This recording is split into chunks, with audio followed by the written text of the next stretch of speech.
I'm so excited that Emily is finally here in the state where I found a home. And I'm excited to get to read tonight with these wonderful poets. I'm going to start with something new, which I don't usually do. This is maybe a mistake, but I've been writing poems while reflecting on work by women songwriters, and this is a poem after Nico Case. Her song Night Still Comes. I revenge myself. This summer is slow, burning into my chest, easy as an engine. When I breathe in, I take the hot with me, easy. I feel this secret held away. What endorphins might be playing me like a song on a jukebox? What drug might soothe me past the very last fuck I have to give?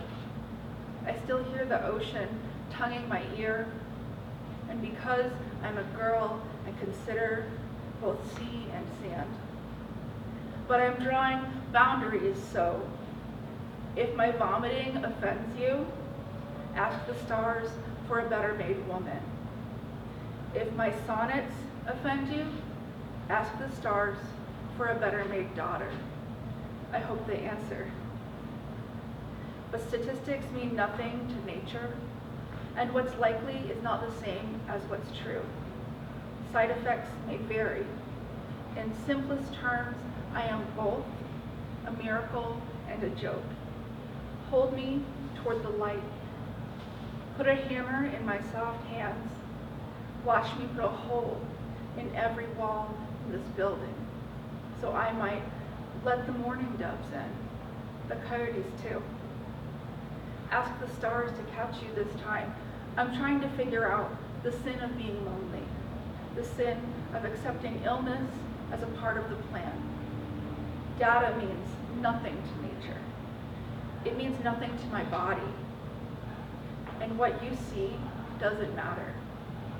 When I dress myself to see the sun, I already know how to keep the gore of femininity still and invisible for whatever prayer you'd rather hold. I'm going to shift to some X-Files.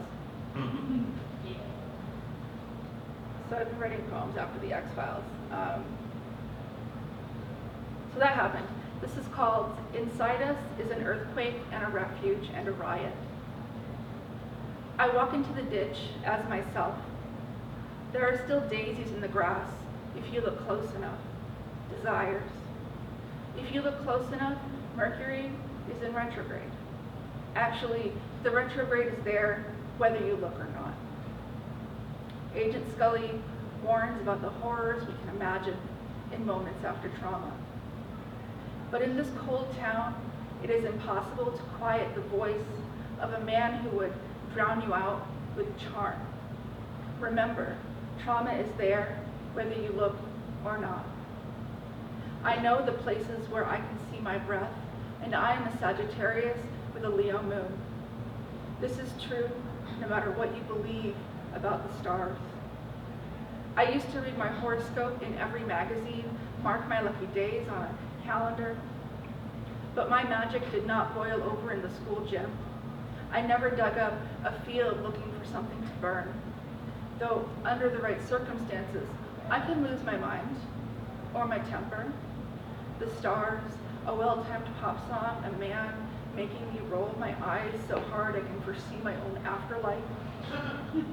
Don't even try to change the channel tonight. Scully mumbles into her lit cigarette as if a good woman is without vice. And I want to tell her she's right in every other town but this one, on any other day. And she finally erupts and slams the door and hits the gas. We all feel the perfect alignment, the horror of feminine will, somehow backed by the universe at large. I let the grass speak its truth, but I make room for smudged eyeliner and astrologers. I make room just in case of some bizarre miracle. It's so dark, sure, it's fine, it's whatever Mercury wants for us this winter. So there's this one episode of the X-Files that I don't think most people would find memorable, but there's zombies and also like a giant bug monster and a guy who works at a phone center, and this is that one. Even in the monotony of hallucination, I know to believe in the evil of men. Late at night, I check my phone again and again for new messages.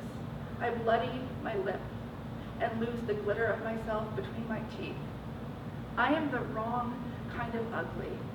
I know, but this isn't a negotiation. Fear is an infection, Dr. Scully, or perhaps it is an insect bite. First, men take our blood. Second, they haunt us, shouting till we acquiesce to certain ghosts. The conspiracy here is, who gets to say who the actual people actually are? And they too fail to peel away from mediocrity. Just another sweaty man solving his problems with another gun. Put him on TV, let him sing on the radio, and we are all changed, hypnotized by the inevitable violence we're expected to expect. I bloody my hands. The soul is not harvestable, and I bury mine in my thighs. Paranoia from lack of sleep is a poor excuse. I never sleep anymore, and when I do, I struggle to wake up, stuck in sleep paralysis, watching a monster at the window in the dark. But Scully, I know you know this. The monsters we need to watch are the ones that hide in the light. Sometimes the truth leaves in a body bag, and there is no "I told you so" because nobody cares. Pale-faced and altered, Scully, the autopsy is everything we have. Same liver, same heart, same ribs, same toes to tag, blue in the freezer. In 24 hours, we'll still be able to find the lie. In 24 hours, our minds are still clear, and we listen for another automatic weapon in its seduction of another mediocre man, trying to prove to us that he exists, as if we don't already know. I have one more X-Files poem. This one, there's this one episode that starts with a Moby song, and like, I loved Moby when I was a teenager, and now I'm just mad about him. But there's something about this one episode that just gets you in the gut. In which I am doctor and killer and lover and disease. In my sleep, I walk from kitchen cupboard to hospital bed, in a cold sweat, in a cycle, over and over until I wake. It's so hard to pay attention. History folds into my chest like another slideshow in perfect rhythm. So I chase it down, kiss it. A pain specialist prescribes expensive medicine, slows to hear me, refers me to neurology, psych, radiology. I silence my phone, rub my feet together for an hour, listen to the sound of my rough skin finding itself over and over to quell my anxiety. Dr. Scully, hold out your hands for me. Here's an X-ray. Here's a moment. My life is visibly marked by the choice I made at 25. And when I look back, the sky is broken. I let it touch me in slow motion, shimmer down the stars, listen close for a perfect chime on the wind or on the radio. I touch the trees, speak to God. What is Saturday if not drifting? Again, I split my path at 33. All that matters when you touch death is time. The body measures it in heartbeats. Dr. Scully, you would measure my time with frozen plasma. When I look back, my blood chills. But do you understand, Dana? Somehow we give ourselves nothing in our choices. I cannot stop my own breathing, and you cannot stop your foot moving from gas to brake. In all things, we are advised to slow down. But what if slow becomes still and the quiet is enough to drown? Every heart stops as it starts. Red. My weakness is choosing to feel the dust blowing past my cheek. And late morning time expands so we might touch every notch in the wood. Scully, we both know how to chase a ghost right up to death's door. Still, we know that a person has to breathe the spirit herself. Some choices are as involuntary as reflex. They are like heartbeats in that they are ours. Fold your pink mouth into this one decision, a quiet song to guide your feet. I wonder if our lives are less on paths than they are in veins. Every divide leaving behind unpaved universes, and hospitals, and kitchens, and cups of tea cooling and alive in our cells. I pull down memory from the wall and fold it to fit in my clavicle. Enjoy the flavor of x-rays not taken, the rhythm of my living ache. I want to end on a very short little piece that I wrote for my niece. She's 4, and she has a younger brother that my sister dresses in a crown all the time, which I think is weird. And I just want her to see more in herself. This is called Poem for My Niece on her brother's first birthday.